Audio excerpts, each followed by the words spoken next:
SUNY Binghamton. He is the author of the short self-published work, The Torah in the Tarot, and is a frequent speaker at community centers, bookstores, and synagogues about the lost and forgotten Judaic of the Tarot de Marseille. More information, and then he has his, you can get this on his website, he has his email. So, welcome. You have the floor. Thank you for the introduction. It's a great pleasure and honor to be here. So thank you very much for having me as a member of your community. So whenever I speak, I always have to start with the disclaimer that I am not a fortune teller. I'm also not especially into astrology or gemstones. And by vocation, I'm a very serious data scientist. I make a living coaching corporations how to find patterns in very large data sets. And trust me, I'm very surprised at this time of life to discover that I'm a noted speaker on the topic of tarot cards. This was not in my planned career path at all. So most of you are probably familiar with these images. These are these are kind of the popular tarot cards that are around the world. In Manhattan, close to where I live, on every street corner, there's a little shop where someone sells, for $10 or $20, they'll tell you your future, and they will use these cards. There's about 100 million of these cards in print around the world today. It's a wildly successful genre of art. What people don't know, actually, so these cards were made in 1909 by Arthur Waite and Pamela Coleman Smith. Arthur Waite, if he was around today, we would call him kind of a New Age guru. He was very popular in certain esoteric theological circles. But in 1909, these cards were not really that popular. They were popular in a very small community of people. Now, the way they got popular worldwide is that actually there was a Jewish businessman from Brooklyn by the name of Stuart Kaplan who purchased the rights to these images. And being the savvy businessman he was, he mass-produced them and distributed them all over the world. And that's really what really created the worldwide phenomenon of tarot cards. So it's a funny kind of Judaic aside to the story. Now what people don't know is that these cards from 1909 were not an original work of art. They were actually copies of a much older tradition of cards. And what I'm showing you here, there's the classic figure of the magician, and I'm showing you how that figure kind of changed over time. I'm showing you 4 versions of this image of the magician. And the oldest known version is from around the year 1500. And this is called the Visconti Tarot. It was created in northern Italy. It was really a fine work of art. And then later in the 1700s and 1800s, these cards were mass produced in France. And their original usage was for gambling. People they were very popular in gambling houses. And sometime in the 1800s, they were reinvented as a tool for fortune telling. And we know that their kind of transmutation into a tool of fortune telling was a relatively late innovation of the usage of the cards. And if you notice something strange, if you look at the card from 1889, this was made by a Swiss artist by the name of Oswald Wirth. They began this practice of printing Hebrew letters on each card. And the reason was it was a strange synergy that there's in this tradition of cards called the Tarot de Marseille, there are 22 picture cards. And people began to observe this strange resonance between these 22 cards and the 22 letters of the Hebrew alphabet. And this culminated in, there was a man by the name of Louis Constant, who in around 1860, he published a book called The Doctrine of Ritual and High Magic, where he informed the world that each card of the Tarot de Marseille was a vessel for a secret Hebrew letter. And it wasn't just any Hebrew letter, it was what he called the magical Hebrew alphabet. And he kind of created this new form of Kabbalah that he called occult Kabbalah. And if you don't know what occult Kabbalah, if I had to summarize it in one foot, basically take Kabbalah, our Judaic Kabbalah, and purge it of any connection to Jews or Judaism, and that's occult Kabbalah. And his real name was Louis Constant. He was a Frenchman, but he wrote under the pen name Eliphas Levi. He took on a Jewish pen name, and if you read his book, it's filled with Hebrew letters and biblical terminology. And this is a very famous image from the book where this is King Solomon with the Star of David. And this was very theatrical.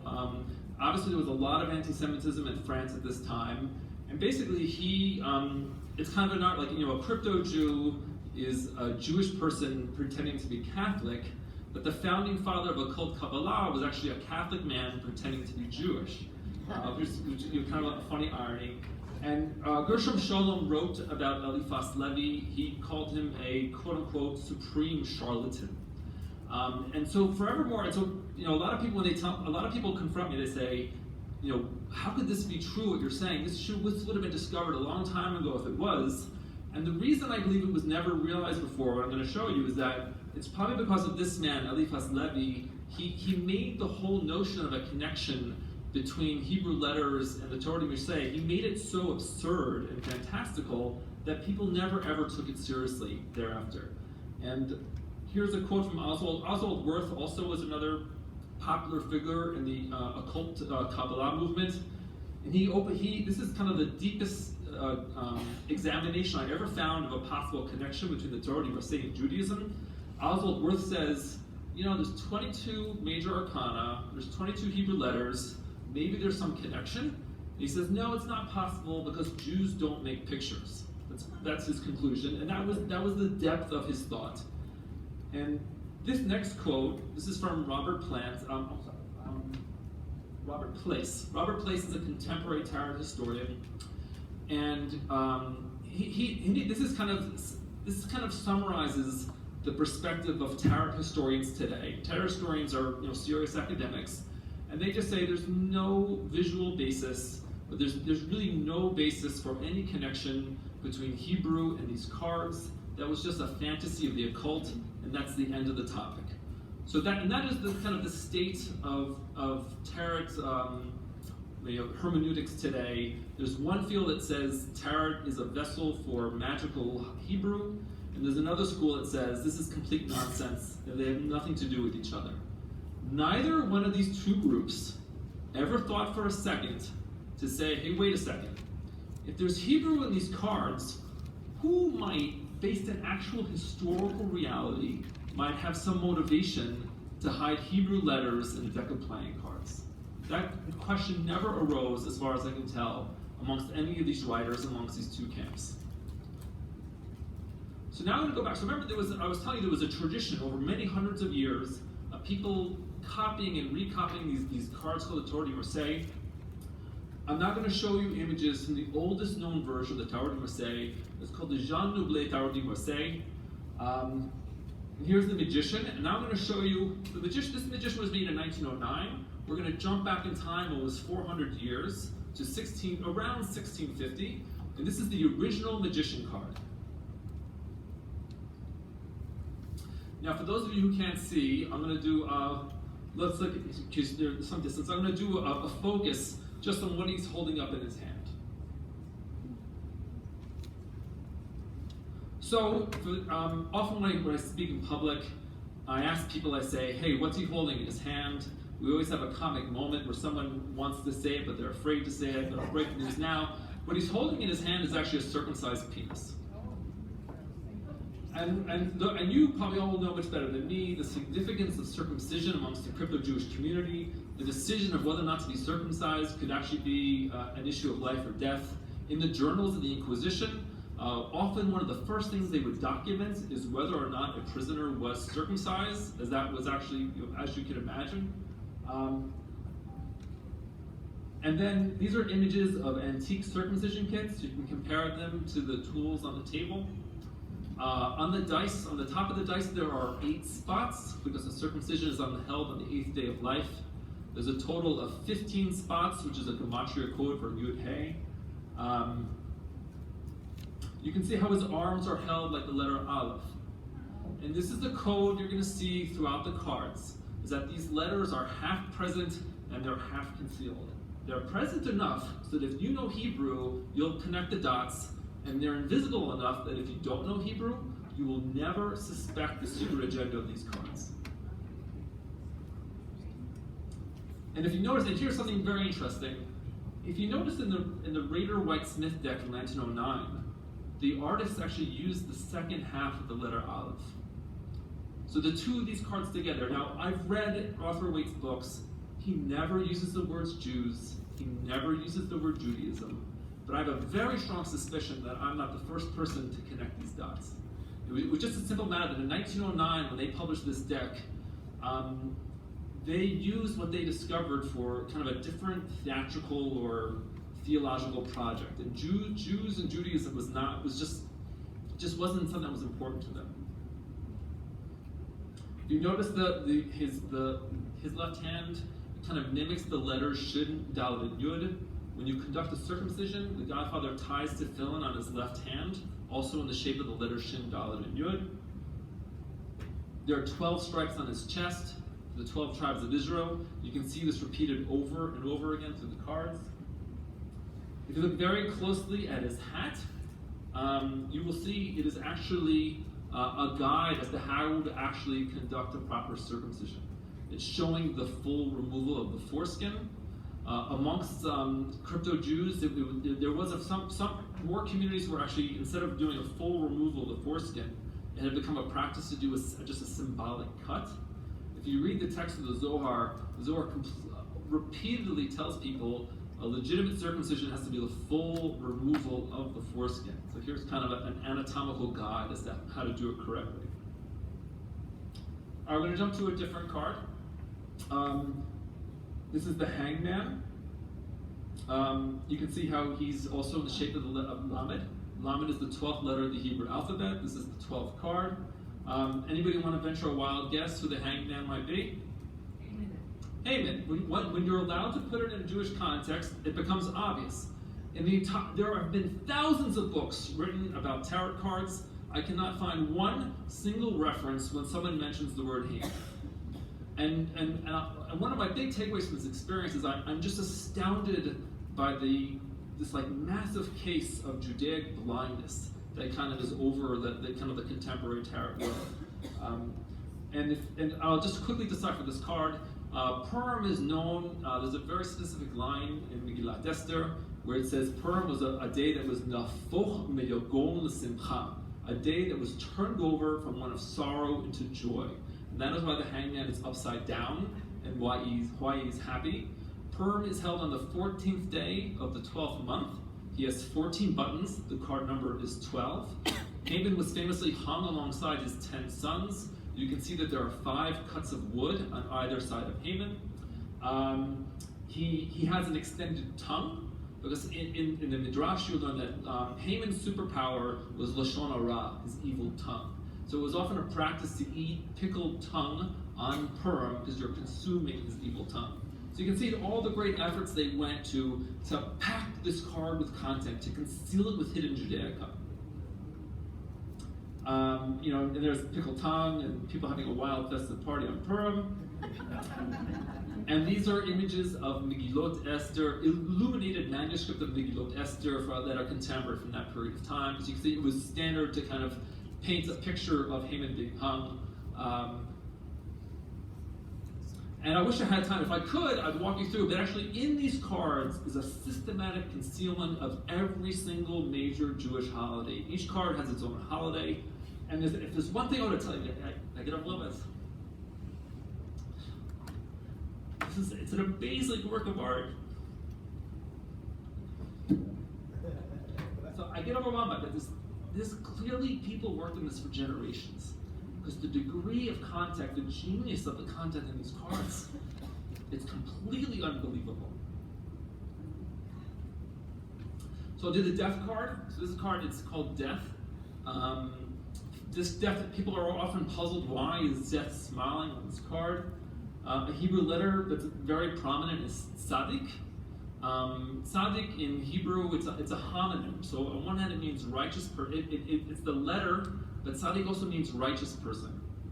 The 13th, in the Middle Ages, people ascribed a lot of importance to Rambam's 13 articles of faith. The 13th article is belief in the resurrection of the dead, Tchiat Metim. But it was clear, not everybody gets resurrected from the dead. Specifically, it's the tzaddikim, it's the righteous people. So this card, here's a famous depiction from Gustav Dor, a depiction of the resurrection of the dead. And this this belief in the resurrection of the dead is rooted in a vision from the book of Ezekiel, where Ezekiel is shown kind of this valley of all these dry bones, and these dry bones arise from the dead. Their skin and their muscles grow back. And when Ezekiel is given this vision, he's actually grabbed by the top of his head. And there's a very specific line from the Tanakh where it says, "V'yishlach tavnit yad v'yikachni b'tzitzit sorrow." So it says, so it grabs him by the tzitzit of his head. Tzitzit is the term for the tuft of hair that Ezekiel's grabbed by. And if you see the death figure, he has tzitzit on the top of his head. He's a tzitz, a tassel. And these are just, and it's the same word, and it's the same form as the tzitzit on the tassels of a talit. So you can see many instances in these cards where they do a kind of a literal visual depiction of a specific line from the Torah. And if you look carefully, you can actually see that the four limbs of this figure are actually tzitzit strings. And if you look at his knees and wrists, you can see how they're like tzitzit knots. Now, someone here should be thinking, all right, maybe, but you should be thinking, this is how a data scientist thinks. For that to be true, I would have to show you a pattern of several ritual objects concealed in a similar path, right? If I could show you several, that would constitute kind of objective proof for this argument. So let me jump ahead. So this is the ninth card, the Hermit. And the ninth letter of the Hebrew alphabet is Tet. Tet is actually the first letter in a talit, a prayer shawl. And you can see that the hermit, the original hermit, is actually wearing a prayer shawl. Look at his hair is actually the side of a shawl. If you look at his forehead, he has kind of the shin of the tefillin of the head on its side. That is called totafot, which is also spelled with the letter Tet. I'll jump into another card. The 14th card is, the 14th letter of the Hebrew alphabet is Nun, which happens to be the first letter of Nitilat Yadayim. And these vessels, and people theorize all the time, what are the vessels in the 14th card? In any Orthodox Jewish home, you will find this vessel of Nitilat Yadayim. It's showing the two steps of purification purification of the hands. There's one composite image. Again, you can see how in the later card, they inserted Hebrew names in the card. I think they had some sense that this was a Judaic ritual object. Another example, this is the 10th card. The 10th letter of the Hebrew alphabet is Yud. Yud is a close homonym for the word Yad.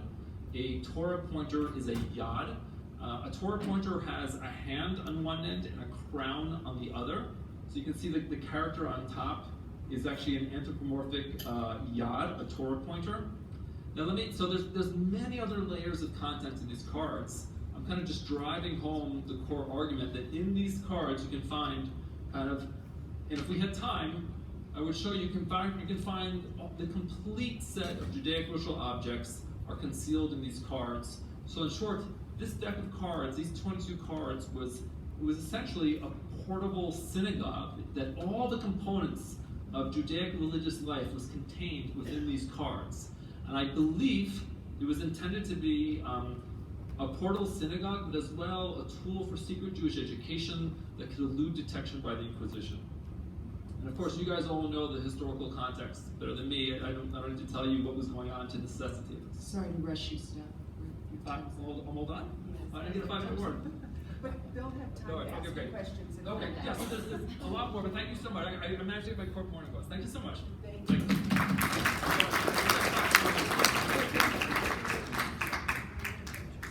Thank you. Don't forget, you can ask questions. Our next panelist is Lillian Jacqueline Modak, and she's a past contributor to Halapi magazine. She is a high school counselor who loves to research. She is of Waldensian ancestry and began tracing Jewish roots after reading an article about the Sephardic diaspora. She has been married to Ken Modak for 32 years and is the mother of 2 adult children, Mariel Modak and Hodley and Thomas Modak. Please welcome her. Thank you so much. It's an honor to be here. Can you hear me okay? A little louder. A little louder? Oops. Okay, is that better? Yes. Yay. Okay, good. All right. Well, thank you so much for having me. It's an honor to be here. As I said, my name is William Jackson Modak, and I'm going to be speaking about the Jewish Waldensian connection. So, first question, does anyone here know or have you ever heard of the Waldensians? If you had, raise your hand. I'm just curious about that. Okay. Oh, that's great. More people than I thought. If you have not heard of them, there's a reason for that. Part of the reason is that they were persecuted to almost near extinction through the Inquisition, as well as other means as well. So just to give you kind of an idea of what they're about, I have a short video that will really kind of encapsulate it for us and would kind of get us to the point. So I'm going to share that with you real quick here.